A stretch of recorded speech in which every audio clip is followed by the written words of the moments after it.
के दाम कम करो, पेट्रोल डीजल के दाम कम करो, कम करो। नकम्मी सरकार, हाय हाय मोदी सरकार, हाय हाय बीजेपी सरकार, पेट्रोल डीजल के दाम कम करो, कांग्रेस जिंदाबाद, इंडियन नेशनल कांग्रेस। आज ये हम नहीं, आपकी मीडिया भी भलीभांति लोगों को बता रहा है कि देश की हालत क्या हो गई है। कांग्रेस की सरकार में जहां डीजल जो था वो 60 रुपये तक था और पेट्रोल जो था वो 70 रुपये तक था, आज इनकी 7 साल की सरकार जो है, जिन्होंने बड़ी जनता के साथ वादे किए थे कि हम आपको बढ़िया रोजगार देंगे, बड़े कम सस्ते सामान देंगे, आज देखिए कि पेट्रोल कहाँ पहुँच गया है। पेट्रोल और डीजल एक ऐसी चीज़ है जो हर एक ज़रूरत के लिए काम आती है। अगर पेट्रोल और डीजल के भाव बढ़ते हैं तो ट्रांसपोर्टेशन से हर एक चीज़ के भाव बढ़ते हैं, चाहे वो खाद हो, चाहे वो राशन हो, चाहे दालें हो, सब कुछ के दाम बढ़ते हैं।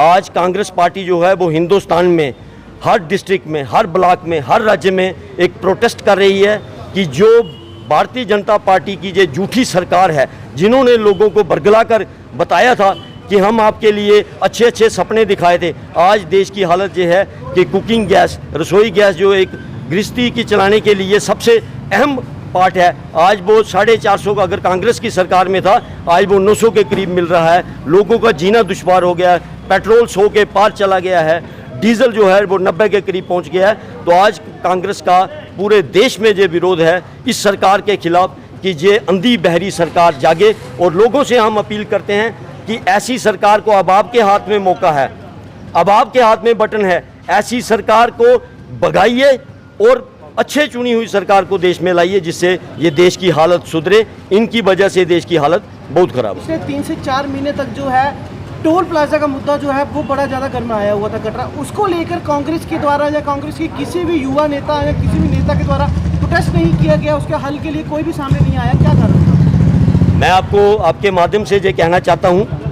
कि टोल प्लाजा जम्मू को मंदिरों का शहर कहा जाता था, मगर भारतीय जनता पार्टी की सरकार आने के बाद इसको टोल प्लाजा का शहर कहने लगे हैं।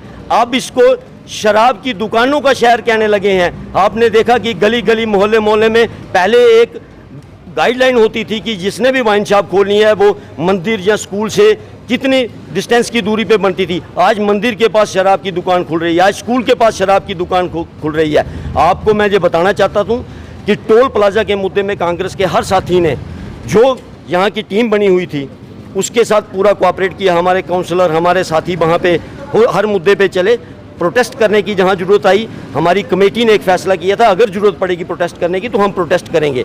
मगर मैं उन साथियों को भी बधाई देता हूँ जिन्होंने इनिशिएटिव लिया और इस मुद्दे को हल किया। आपके वार्ड नंबर 6 जो बिजली घर की गली की बात करें जी, तो वो इतनी ज़्यादा खस्ता हालत में है, उसको क्यों नहीं अभी तक रिपेयरिंग उसका करवा सके आप लोग? फंड्स जो है वो एलोकेट हो गए हैं, उसका बाकायदा प्लान चला गया है। मैं 6 नंबर वार्ड का काउंसलर हूँ और जम्मू कश्मीर कांग्रेस सेवा दल का प्रेसिडेंट हूँ। मैंने अपने हिस्से से पैसा ना लेके, वो 7 नंबर वार्ड की गली पड़ती है, मैंने उसको अब पैसा दिया, अपना शेयर जो है वो उसको गली को बनाने के लिए दिया हुआ है। उसके फंड्स एलोकेट हो गए हैं, वो जल्दी से जल्दी बन के तैयार हो गए। वार्ड मेंबर भी हैं कटरा के, और आप ही ने कहा क्या कांग्रेस सेवा दल के जो हैं प्रधान भी हैं। जी जी जी जी।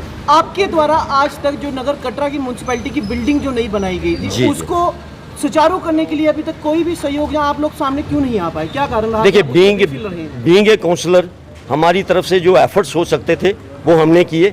अब बात यह है कि सरकार, जहाँ पे जो म्युनिसिपल का प्रेसिडेंट है वो बीजेपी का है, हम अपनी तरफ से एक अपोजिशन का रोल जो प्ले करना है, जो लोगों अपोजिशन का रोल होता है कि लोगों की मुश्किलों को सरकार तक पहुंचाना और उनके कान खड़े करना।